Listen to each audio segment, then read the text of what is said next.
Hello students. So up till now we have seen the atomic theories, we have seen the models which were put forward in order to explain the atomic structure. We have seen the atomic structure for first 18 elements, and we have also seen that how to write or how to draw the atomic structure and how to write the electronic configuration. Now, next that we have to see is chemical bonding. Now, atoms have got the tendency to find stability by combining with another atom. So, they try to be stable by combining it with another atom. Those atoms which are not stable, they combine together and they try to obtain the stability. However, some atoms are already stable and they do not choose to combine. So this combination of one atom with the other is called as chemical bonding. Now atoms may or may not be stable.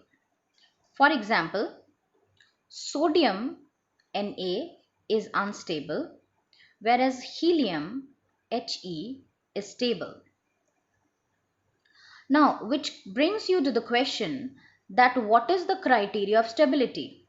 Why am I saying that sodium is unstable and helium is stable? So, what is the basic criteria for the stability? So, basically, for an atom to be stable, they need to have their outermost shell complete. For example, helium has got two number of electrons, total number of electrons are 2. So it only has one shell, which is 2. So its one and only shell is complete. Let us see the example of neon. Neon has got an atomic number of 10. That means number of electrons are 10. We have to arrange these 10 electrons. 2 electrons are adjusted in shell number 1 and 8 electrons are adjusted in shell number 2. Now in shell number 2, the maximum capacity of the electrons is 8. That means the outermost shell in this case is complete. So whenever the outermost shell will be complete, the atom will be called as stable.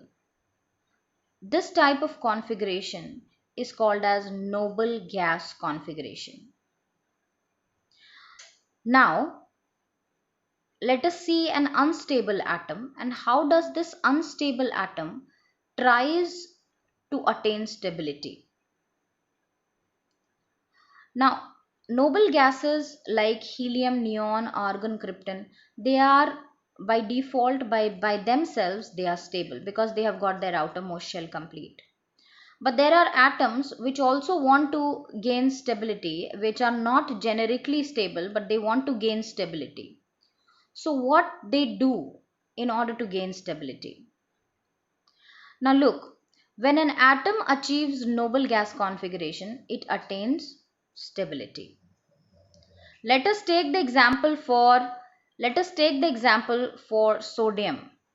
Sodium has got an electronic configuration of 281. Now, in order to make its outermost shell complete, either it can take 7 electrons in order to make its outer shell complete, or it can give this 1 electron out. If it gives this 1 electron out, then it will be having, so look what is written, it wants to lose its 1 electron because losing 1 electron is easier rather than gaining 7 electrons. So it wants to lose its 1 outermost electron to become Na plus because 1 electron will be lost, so the positive ion will increase because you know that atoms are electrically neutral. So it will become Na plus and the electronic configuration after losing 1 electron will be 2,8. Now this electronic configuration is very much similar to neon, right? And because its in this case its outermost shell gets completed. So this is what is called as noble gas electronic configuration.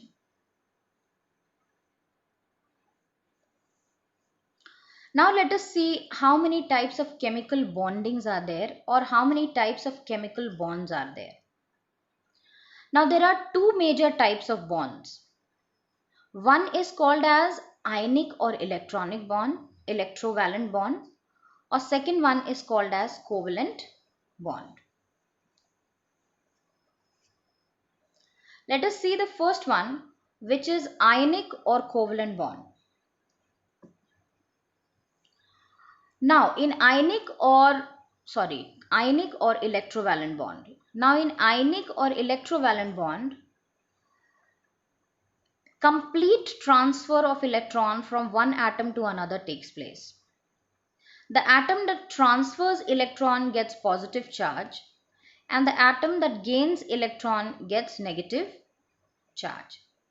Now, the positive charge and the negative charge, they get attracted towards each other by strong electrostatic force of attraction. And this is the force of attraction which binds the two atoms together, or you can say the two charged particles together.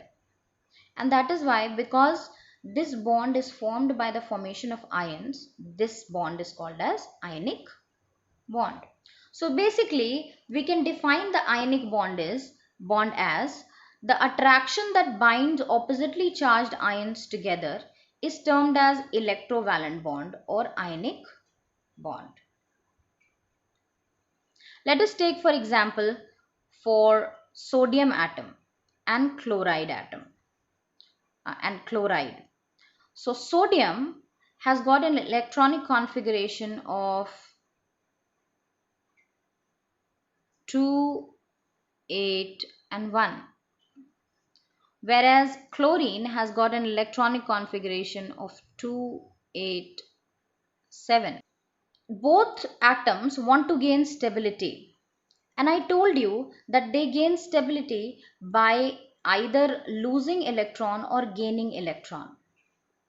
Now sodium wants to lose its one electron and become stable, whereas chlorine can gain one electron and can get its outermost shell complete as 8 electrons, right?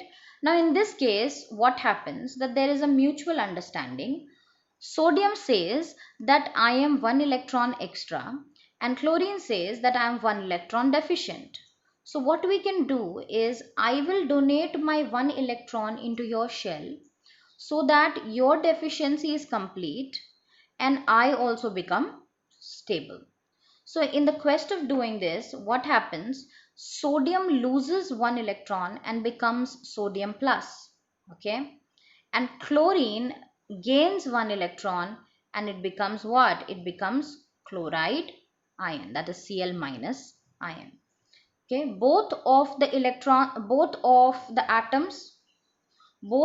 atoms become stable, and therefore they are bound together. Both of the ions are bound together by electrostatic force of attraction.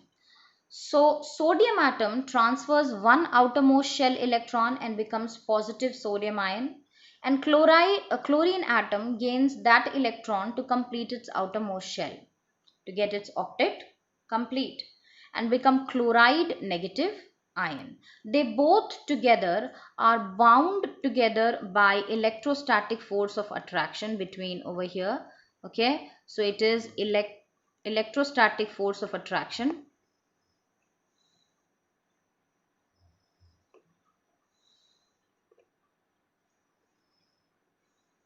Electrostatic force which acts between them.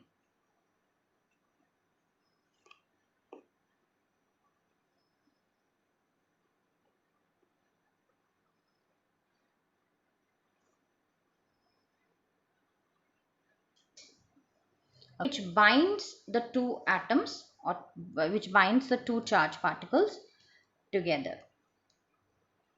So today what we have seen chemical bonding. We have seen why chemical bonding occurs, why atom wants to gain stability, and what is the criteria of stability. We saw types of chemical bond that we have to see in our syllabus, and then we went on to see the ionic bond, which is basically electrovalent bond, because during the formation of this bond, ions come close together. So that is why ions are produced and ion come close together, and they are bonded together by strong electrostatic force of attraction. So that is why these are ionic bonds or covalent bonds, or electrovalent bonds. So that's all for today's class. Thank you very much.